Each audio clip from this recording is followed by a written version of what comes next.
right, so here is another episode of Pop Culture POV. That is Pop Culture Point of View. Say that 5 times. Don't be drinking while you say it. No, it is interesting because this is all about a point of view, a perspective, an opinion. And in this polarizing pop culture landscape, or even just in general, everything is so quickly is terrible or it's amazing, and I do feel like this one was something that, as the dust settles in the in the series or the movie, series, Netflix has basically come out with Coming Out Colton. It was 6 episodes, I believe, and it was Colton Underwood, who has, over the last couple of years, not even just the last year, has really managed to find himself in headlines. And the critique has been, are these headlines coming to him, or is he arcing his way to create a headline? So the basis of this particular pop culture POV, and as I said, as the dust settles with the release of the Netflix series, I try my best, and I sound so excuse me, I sound so like grown and mature to say I try to not make my opinion sometimes so quickly, especially something that is a bit complicated. So I wanted to make sure that I watched the series. I'm not going to watch every series just for the basis of watching, just so you know. That's another note. I know there's a lot of times where people will be like, well, you can't make an opinion on Dave Chappelle if you haven't watched. It's like, I've watched enough to know what I know, So I don't necessarily go off the notion of giving everything a shot. There are times where you could telegraph what is being done, what is being done deliberately, and what's just not going to serve you. This is where it gets complicated, though, because Colton Underwood definitely does have elements that seem important, seem intriguing, seem obviously, to a lot of people, problematic. And so I was like, what am I going to do here? And I'll give you the backstory of how I decided to watch this. At first, I was not even interested at all, specifically because I don't really watch, maybe, gosh, it would have been like years ago, maybe like was there a Trista and Ryan? Whatever era that was, I must have watched The Bachelor or Bachelorette that year, but I have not really watched the series. I'm not above reality TV. I watch The Housewives. I watch plenty of Drag Race, The Real World Homecoming. I like it all. But The Bachelor didn't do it for me. In fact, the show that really did do it for me was Unreal, which I believe started on Lifetime and then it went to Hulu. That to me was actually very good. So the show I'm not familiar with. The only thing that I can remember is, back in the day when this particular character, Colton Underwood, I believe he did a season on his own as a potential, what would you call it, like a suitor, right? And then you're the suitee, or however that works. He started, and then he got the big title of being the guy that everyone has an opportunity to date. So I think, I didn't watch it. I could only look from afar at that time where he was deemed as the first virgin Christian-based bachelor. A lot of times too, you don't want to make any assumptions. It is funny because when you track back Billy Eichner, who I love Billy Eichner from the TV show Difficult People and everything he's done, does make a gay reference joke in that actual season. And you don't, knowing from your own personal journey, you don't want to necessarily clock all of this stuff all the time and be like, wait a minute. You were in the NFL, Christian, you're tied to it nice and tight. You don't want to make that assumption. You want to allow people to be who they present to be. You want to allow them to be, if his Christian base is what keeps him as a virgin, you want to go with it. But to say that I wasn't peeking with one eye and saying, well, maybe it's a little bit more of a how you doing situation, I mean, that's okay. So that's kind of where I stand with like how I don't want to be rude here, but how unimportant he was to coming into the sphere of pop culture, stuff for me. I wasn't like following him. I remember chatting with a friend maybe a couple days before this came out. We were talking about actually other episodes of Pop Culture POV we were going to do. And this guy, he was like, "Oh, honey, I'm all about it. And I'm going to watch Coming Out Colton. He's so cute. Da, da, da, da, da." And I was like, "Oh, is he? And for the record, now that I've watched the Netflix series, yeah, yes, he definitely is. But and that's the catch-22 of the series. The series is edited in a way to make you feel very warm and compassionate towards his story. But I think we just got to call, a fact a fact. He's very good looking, and the documentary was done good, which is a kudos to the documentary even more than the idea to do Coming Out Colton. It could be Coming Out Ronnie. It could be Coming Out whoever, it's just more, I like the material, I guess. So anyways, I'm just giving a backstory of sort of where I was at with how important it was or not important it was. Cause it wasn't that important to me. I was like, oh, I tell my friend, I say, his name is Dennis. I says, Dennis, you're going to watch. He was all about it. He was like so into it. And so I remember, chatting back with my friend here, and I was like, "Oh, did you watch it? Did you like it?" I was actually taken back by how great it really was. I'm not a typical binge watcher, but I watched all of it. So the things to really first talk about are, there's a lot, in terms of the idea of him being problematic. It's more a concept of like, how many times can he get rewarded? That kind of a deal. But I really feel like it gets complex in a very complicated situation when you think about the storytelling and the people who produced this particular Netflix series and Netflix themselves to put this out there. Netflix took a lot of negative critique because, while it was, people were worried, and rightfully so, trepid about, there was this story, and I'm not backtracking because I necessarily never followed it, but I of course care in regards to one of the ex-girlfriends, one of the women he was involved with. Things had gotten really out of sorts. I'll leave it at that. And so a lot of people were like, A, you're rewarding him. B, it does not feel very inclusive in terms of, the type of people that are going to be portrayed. And that does, and I can understand this, does disappoint people. Here you have a really great concept, Coming Out Colton. It could be Coming Out Ronnie. It could be Coming Out such and such. But yet again, it's the same story. So I think people really were having a hard time with it in regards to not him himself, but just all of it sort of being pushed down your throats, I guess. I like Gus Kemsworthy. Is that his name? I think he's very funny. I like his story. It's not lost on me. People want to act like this is so regular and average, or even within Gus's story, it's like, oh, well, he wasn't really like in a locker room. He was, what was he, a snowboarder? So there's kind of like more of an individualness to it. Or Adam Rippon, or even Daniel Leva, I believe, is bisexual. They want to make it as if like, oh, these spaces are so open. They are, but they aren't, and it's still a big deal. And if it wasn't a big deal, you would be able to state these things and it not be a big deal. So let's just start there. In the context of being a football player and being tied into that and never having a down moment to breathe and to break free from it, I can see how he goes down a snowball effect of bullshit, But I will say the first thing, and this is very important to note, because again, on the outside looking in, you could be like, oh, Netflix, why didn't you do this series on this person and that person and this person and that person? And to which I still feel like, come on, Netflix, let's keep doing it. Let's give more stories to tell. I still believe that as much as I can believe, well, let's give this a shot, And really the interview, I got to say, that was insanely okay, maybe I'll give this a shot, was on Logo Live, I think it is called. I'm not sure what the series is called now that it's not digital, like on Instagram, but it used to be called Logo Live with Johnny Sibley. And so Johnny Sibley had a great perspective in the regards of being his friend or a colleague. I'm not sure how close they are. I mean, maybe closer. No, I'm joking. But the point is, Johnny Sibley is very good at what he does. Obviously, he's going to be on the new Queer as Folk. He, was in Pose. He was in Hacks, which I loved. I thought that was such a great series. And so he has the chops, and I don't think that he did the interview with Colton Underwood, like I said, previous to the documentary coming out.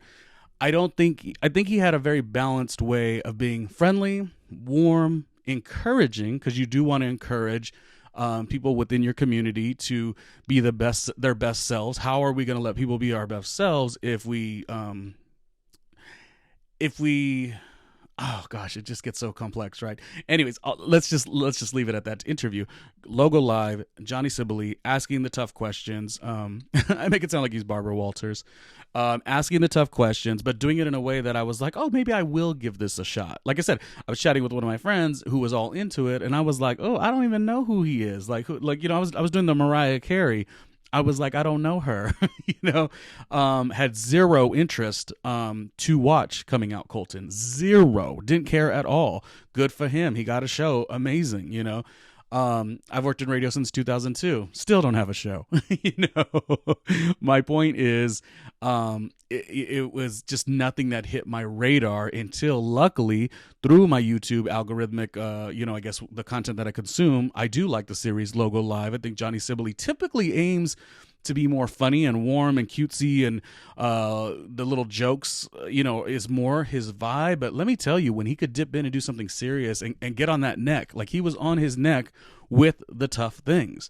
And so that opened me up to say, let's give it a shot. And I'm telling you, take out the concept of who the character is, not character, but Colton himself, and the structure of the documentary, and I think that you can have a more open heart to it.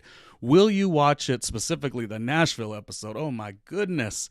Outside of Jaden from Drag Race, it was as if you were looking at a very specific type, to say it nicely. But I mean, again, what am I going to do? You got to think about the world in general, and within our allies, it's great that we have support, but there's a lot of times we don't have those allies. So we have to be conscious, is that the word? We have to be aware of how we, yes, hold each other accountable, but like, what good is it if I turn my back so heavily on this person, Colton in this case, who's made a couple of errors, when I see that there's a moment where he is trying to try.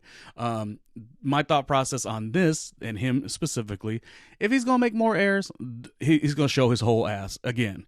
This will happen again. But in this brief moment, the storytelling itself was very valuable. I think the one that connected to me the most was being in the NFL and sort of being locked into that, which, people made fun of him, I guess, to a degree, talking about like, oh, it was what BS it was for him to feel like he couldn't be himself. The locker room, it's such a antidote that's like, not really a thing anymore. And I'm like, bullshit. I remember working, here we go. I mean, I feel like for me, I think the reason why it meant so much, or why I identified, is it would have been so easy for everyone to say, well, that's BS. He broke these girls' hearts, this, that, and the other. Why go on a show if you're, not not with it? But you, first of all, let me just slap back for a moment. Did I say slap back? Instead of a clap back, let me give a little slippity slap and say, don't tell me about real love when we're talking about The Bachelor. That's number one. Okay, it's a joke. That's number one. So we could cry a river for if he did anything problematic to Cassie. I will for sure be like, no, that's terrible. He had done some actions that need to be still addressed to some degree. But in terms of the other cast members who went on the show to quote unquote find love, to quote unquote become famous, like, we can be a little bit more open to that. Now, if you're a woman and you're hearing this and you're hurt by it, or you're thinking like, well, Ronnie, you don't know what it's like if you're a woman, you're dating a guy and he misleads you. Okay, I'll give you that, and I will. And that's why I said this particular pop culture POV, we are going to talk. We are going to talk the talk, because I want you, if you are that woman, to open your mind to what that's like on my end. The reason I identified a lot to this was specifically with how he sort of, even if it was in his own mind, put himself in a restrictive mindset because of the football, I can remember getting into radio at 21. I didn't come out till I was 28. Now, why did that happen? Because I knew that I kept getting rewarded, specifically when I would work in like hip hop radio. When the top song is booty, booty, booty, rocking everywhere, what you gonna do? You know what I mean? Like, you are going to sit in a space that specifically rewards certain behavior. So I could understand, not saying I'm fake, not saying I didn't hold true to my own, but I can see the similarities of Colton omitting parts of his personality and doing other parts of his personality that were rewarded. So what that comes, what it comes to be is, succeeding more in football, maybe being the hardest worker in the room. The hardest worker in the room and being good at football and being physically fit is the one guy who's not going to get the questions. I noticed you didn't bring a girlfriend home. Like, if you're busy, you're never going to get that question. With me, when I started in radio at 21 years old, I was already working 9 days a week by the first week. So nobody could ever question my goals in life outside of the work, because the work became a distraction to me. And this is where I relate it to Colton's story here. And a lot of people have this, so don't act like you don't. You used this story to hide behind because you don't want to address your shit. And there are times that I sometimes have to go into my deepest, darkest mindset and say, oh gosh, why did it take me so long to get to this? Like, why didn't I, at a very young age, decide, so what, you're working in radio at 21 years old. If the song booty, booty, booty, booty, rocking everywhere is on the radio, you could still give it up and be a great on-air talent, but you could also be true to self. But to act like it is it was available and it was just something everyone did, it wasn't in the early 2000s. We're barely getting off Will and Grace as a TV show. We're barely getting off Ellen and her career and it being successful and then not successful. And, I think at that time, a lot of people want to look back and be like, well, it was such an openness if you had Will and Grace, but that wasn't the norm. And it was more of a caricature in a lot of ways. I'm not knocking Will and Grace by any means, but to think in those 90s, as those were my teenage years, like, actually a couple things do come to mind. I'm a young child, and the only thing that I ever knew of the word gay, which is of course what Colton Underwood is dealing with, and I believe he's a couple years younger than me, but the point still stands, is, the HIV pandemic, epidemic. So that is tied into you. You don't really get stories that are warm-hearted. You get stories that are splashed across the news of Gianni Versace and Andrew Cunanan. That's sometimes what was coming out in the late 90s. I believe that incident was 97. So spare me with that in 2000, you would have known what road to go down and sort of assessed your who you are or whatever. It is a complicated situation. Complicated in the sense that, and I should not make this about me. I always do. Complicated in the way that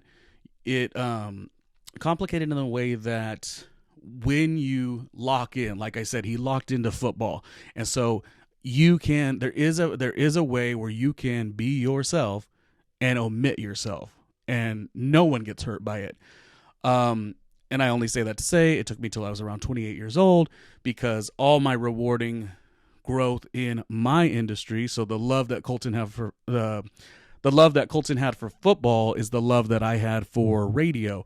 All of that rewarding energy came from giving this personality and omitting this personality. So I say that I can see how he got lost in it, and the only one part I want to be sympathetic to, and I think I did a second ago, is the women. I want to be sympathetic to the women on the show. Obviously, I'm saying that they're, for the most part, it's not that serious of a show. Most people aren't going on the show for love. We have to admit that. The show is a joke, right? You could fall in love for sure, but what is the stat? They always say the stat is more people have fell in love on Big Brother than they have on The Bachelor. I mean, that's a stat. Take it to the bank, like cash it in. Like, what are you going to do? What are you going to do? So the notion of, the heartbreak, I try to be sympathetic, but I'm having a hard time with it. What I'm not having a hard time with it, and this is a great conversation. This is why I think I wanted to do this in a way where this pop culture POV wasn't polarizing, and I wasn't coming up here and saying, no, and he's wrong 100,000%, or the women should have understood 1,000%. No, I'm giving an openness, and I never really do this. I'm giving an openness to the conversation because I want to hear your part. I want to hear my part. I want to understand that this was like a really good program in the long run when I watched it, but I didn't want to watch it, didn't care to watch it, and it made a lot of people really go through a little bit of pain, and I want to acknowledge that. But another part that he stated, it's such a learning opportunity if you want it to be. If you don't, I don't mind. There's other programs. A lot of things are learning opportunities. We'll get to more later. I wanted to talk quickly about the critique that he received. And again, me being so open on this pop culture POV, because I don't have a co-host right now, we could revisit. I can add a couple co-hosts. We could do a panel discussion. But for right now, when I'm doing it by myself, I don't want it to look as if I'm strictly defending his shit. But I will say, for those who don't get and want to wash it off so simply as, well, if he knows he like guys, why would he be engaging with the woman, right? Like, why would he do that? And so to that, my thoughts are like, no, if you are in these really dark, isolated, closeted experiences, there are times where you start to look. I mean, he stated it, so I mean, it could have been a PR comment for sure, a little publicity comment, but he did state, I assumed this was sort of like a challenge that I had. I was wrestling with it from God, and God ushered me into a way to find my wife. And if you think that part's fake, I don't know. You're welcome to have that experience.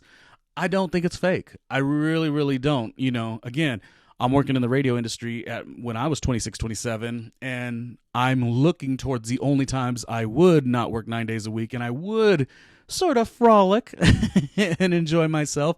And it was always a bit of a, I know deep down probably, but I'm not really certain to bring this up yet, or it's very hard for me. That's period, point blank. I mean, hard to the point where I'm thinking, we're either ending it all, and when I say ending it all, I mean ending it all, or we're going to try navigating through these other ways so we don't have to maybe see this as a truth. So, when I worked in radio specifically, we're working in radio. Let me tell you about radio. And at the time, KMVN and KPWR, MS Communications, I had also worked for Clear Channel. Just to say, these are stations that when you're going and doing promotional events in the city of Los Angeles, and you're doing promotional events at clubs in the evening, and you are there with the music, you're there with the DJ, you're there with giveaways. There are times where it gets influential for you to just, partake and have fun. I'm not giving you too much of everything I did in the bedroom. We'll save that for another day, another time, another lecture. But the point is, like, I'm just trying to give a context to Colton's situation. Like, you could very much be yourself while also exploring and maybe on some level trying so fucking hard to pray it away, and again, if I had been in another generation, I'm an 80s baby. If I'd been another generation, later in life, maybe I don't think this way. If I had been more ballsy and been, 18 years old and been like, bitch, this is what it is, let's get busy, then I maybe would have thought something different. If I wouldn't have worked in radio, but let's say I went into theater or something like that, and I was cultivated around an environment that was just like, let's be the full version of you. Fantastic. But I worked in radio. Radio was restrictive. I don't want to knock. It's one of the reasons I still push through in my podcast and in radio, because I know that I sacrificed a lot of who and what I wanted to do in order to succeed. And then when it was all done, and I had come out, I took such a break from it. And there's still such a small part of me that's like, my best work is still ahead of me. It is hurtful. Not anyone's fault. This is my own taking a break from the industry and coming back to podcasting, which is good, but that took years too. I'm older, so I want to acknowledge and be truthful to that. It's always harder to get a gig when you're a little older, but some of my more achieving moments were in the closet, you see? And now as I've gotten a little older, where do I fit? Again, I'm also owning the fact that I'm older, not as many opportunities. My boundaries are a little tighter. I'm not with the dumb shit. So I'm also not as calm and as easygoing. But yeah, I keep in my head that you have to do a lot of mental gymnastics when you are trying to appease everybody but yourself. And so when you finally do cross over, you're like, this is exactly what I want to do. So my best days are still ahead of me. This is not about me, but if you ever watch my shows, you always know it's always about me. Ask my co-host, Kelly, on Difficult Podcasters, because I don't know, she asks me about the sun being... what color is the sun? And I find a way to talk about myself. She says, is the sky blue? And I'm like, well, let me tell you what I feel about me. So, I don't know. I just like it. And I hope I could draw you in. No, but anyways, this whole thing is me saying Coming Out Colton was good. I think it was good for Netflix to put it out, and I don't want to be too critical in the regards of they're putting out all types of stuff. Some of it's, terrible. So some of it's shitty. So if you have something that is in a way of advocacy and storytelling, I'd like to see it. And listen, I understand that it's always going to be complex on the inside. If you are within the LGBTQIA community, you're kind of like, well, I want to hold everyone accountable. I want to hold him accountable. Do that.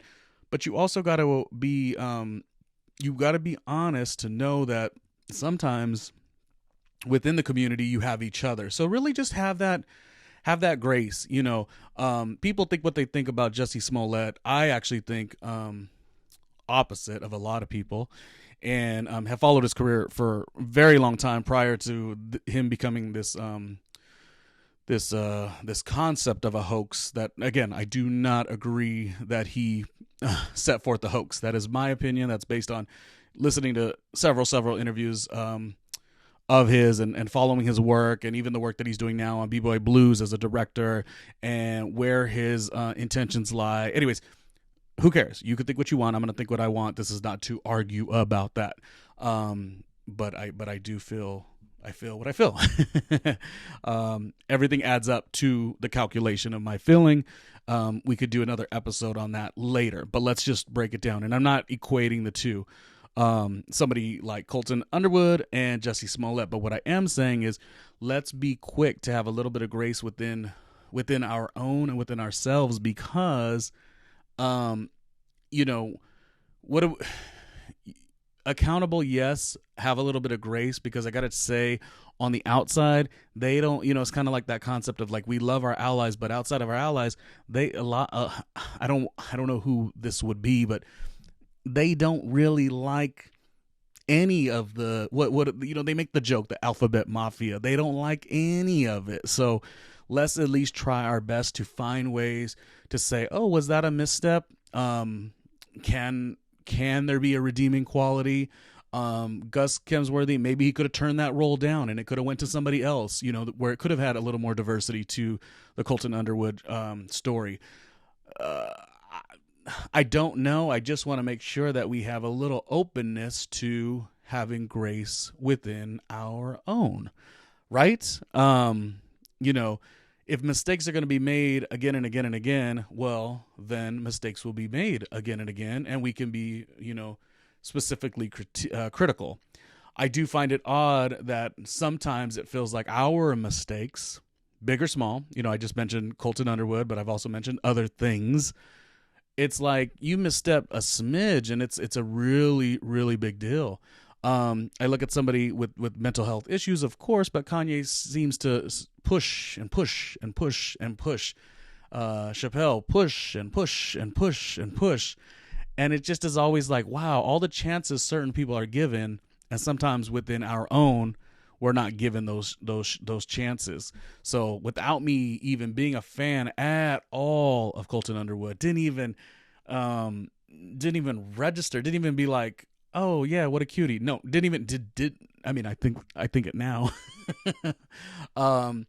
But there was no intrigue whatsoever. But that goes to show that the people who were following his story, it made sense, and the people that told the story, they did it efficiently. It's almost as if they didn't pay attention to the haters, but they did it for the haters in a way, because they wanted to put out something so good. You remove him, it could still be a really great show. You can do something with other athletes who face that same situation. As it is, they did usher in some of the athletes who had went through certain struggles, and that was done very well. And yeah, you can be one of these snarky bitches and talk all that shit and say, oh, it was not as it was not, it's not that supportive of an environment. Okay, well, what are we gonna do? I mean, sometimes you only have what you have available, and I don't know. I think it could lead to other great things with Netflix.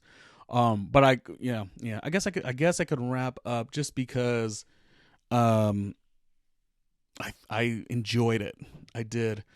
I thought it was wonderful, and I hope to see other things without him. He doesn't need to be in it, but other things that have that same mindset, have that same storytelling. And the one notion of like, oh, well, he did the project and it seemed really fake because how would he have had cameras rolling? Well, not necessarily. People know what's up. People can see things, and there's thought processes of what stories are we telling you. People have had to live tongue in cheek for a long time. He already did a reality show. Like I said, back when the original Bachelor season was out, I think even myself, I think I was on the radio at the time in Arizona. I think at that time I was like, I heard the rumbling of like, oh, there's the first virgin bachelor, and I'm over here like peeking out of the side of my eye, squinting, like, oh, is that all it is? And I remember my co-host was like, she didn't know the wiser. So yeah, it's not far-fetched that this situation would have happened. It's not far-fetched at all, in my opinion. Like, I remember when I was doing Fuse Television, for a contest. It was a 20-episode series. I was the first runner-up, and right after the series, I was asked to go to a meeting with a couple of the producers and the head of development, or just some bigger people. I and the executive was family. Okay, so I know that at that time when I was still wrestling with some shit. Had I indicated that, like, okay, well, I'm looking to move to New York City from LA, and this and that, and radio, I'm into broadcast, based on the TV show we were doing, and by the way, let's explore some shit, family. I could have conveyed it without conveying it. So to think that, like, oh, how did he end up with this particular program, seems fake. It doesn't seem fake to me. Maybe you're fake. Oh, goodness gracious. I started so open and warm-hearted and allowing all perspectives. We can revisit this. If you like this particular episode, we can revisit this. This was a little harder to do as a solo episode just because I'm trying to see all sides of it and, be accountable even within myself to see another perspective. And I think I did that. And like I said, I watched it. Of all the episodes, some better than the others. And it's still a production. It's still a TV, not show, but series, documentary style.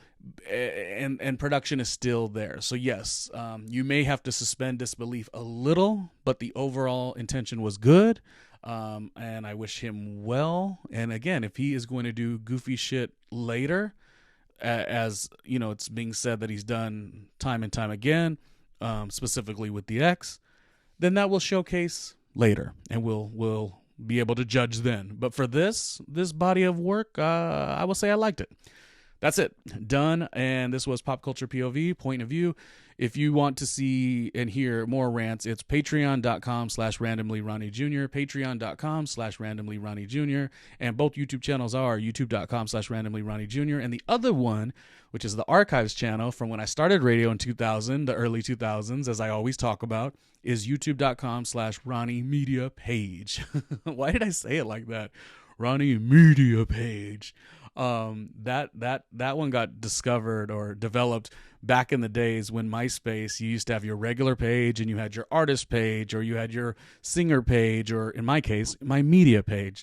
So obviously when I come with all these perspectives, it's because I've had a really long time to think about shit and to broadcast them, that I'm trying to add all the experiences together and make it make sense. So I hope it made sense, and I hope you watch the Netflix series and you could critique it yourself. Maybe give your viewpoint after watching. Maybe don't tell me what you think now, because for one, I don't specifically care too much. But watch the thing and then say, oh, okay, I see your point was right here, or oh, you missed this point because XYZ. That's fair. Okay. And my last point adding to that is that I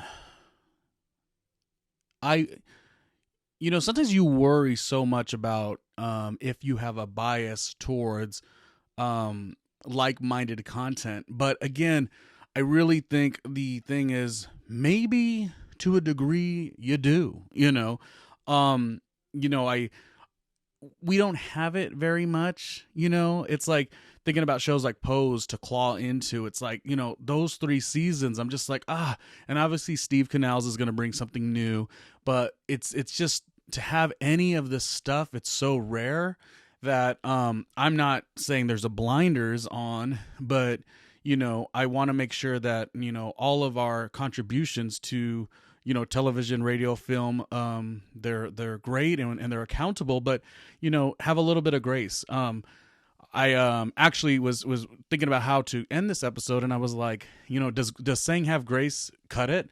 And then even if I say that, does it sound like, oh, well, that's bullshit, you shouldn't have grace for Colton Underwood, he's a spoiled, privileged guy, he reeks of the he's good looking, so he has that privilege, on top of so much else going for him, he's succeeding, he's got this and this, and I get that, but it's like, do I want him to lose?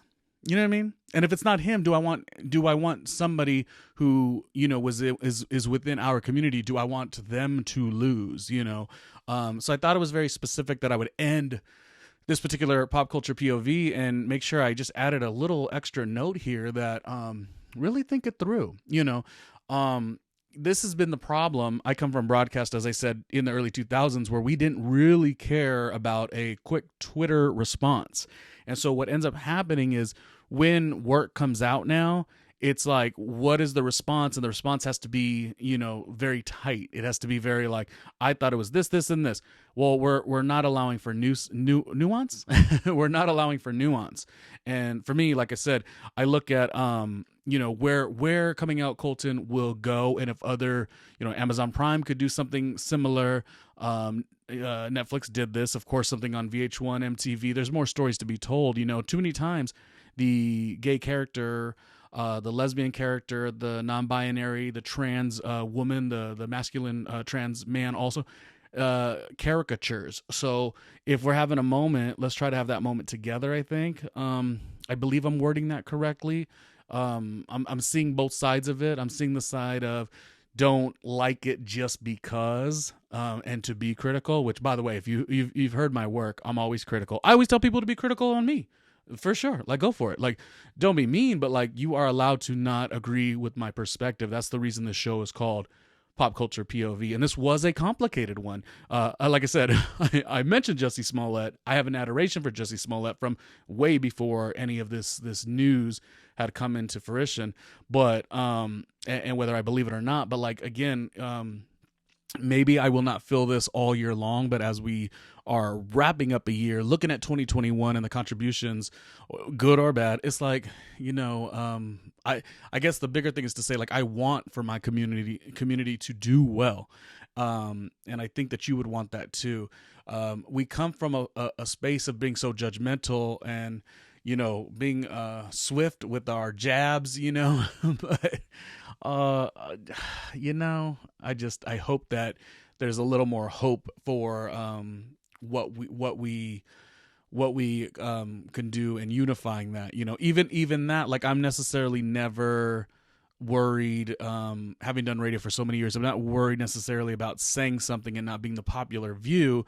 What I feel really challenged by is that social media can take such little aspects of it without the nuance and then make it as if you're riding for somebody who is problematic, being in Colton, and it's like, you didn't even watch the documentary. It's not necessarily problematic. I always think like, gosh, if we knocked it so heavily, we would be doing a disservice to the producers, to the people who got the show on Netflix, and the people who really wanted to do this fantastic storytelling, which I follow all of them on Instagram. We got to think about that a lot too. When we knock certain shit, we never look at like the team that comes with it. Again, we're not going to give a pass just because it's our own, but like, don't we want to win together? Kinda. Yeah, so I know I may sound a little redundant, but I want you to think about your perspective and where you step into the space or your space, and if your journey is been completely different and you can't even fathom, like, oh damn, why would you let somebody sort of dictate your career moves till you were 28 years old, as I did, then I'm proud that you didn't go through that. But if you have that in you, which I have, and Colton within the football stuff, let's just hear it. Let's hear the story. I think of other athletes specifically, and I want to hear more of what they went through, literally being awarded in the heteronormative space. There's nothing wrong with that, but if they've got stories to tell, I could give a shit about sports, but let's at least hear what the perspective is. So yeah, I mean, there's you think about it, there's so many more closeted athletes than there are Gus Kemsworthy, Adam Rapone. What's his name? Adam Rapone. It's such a hard name to say. Adam Rapone, and Colton Underwood, Michael Sam, all of these people. There's not a lot, so like, let's have a little compassion, I suppose.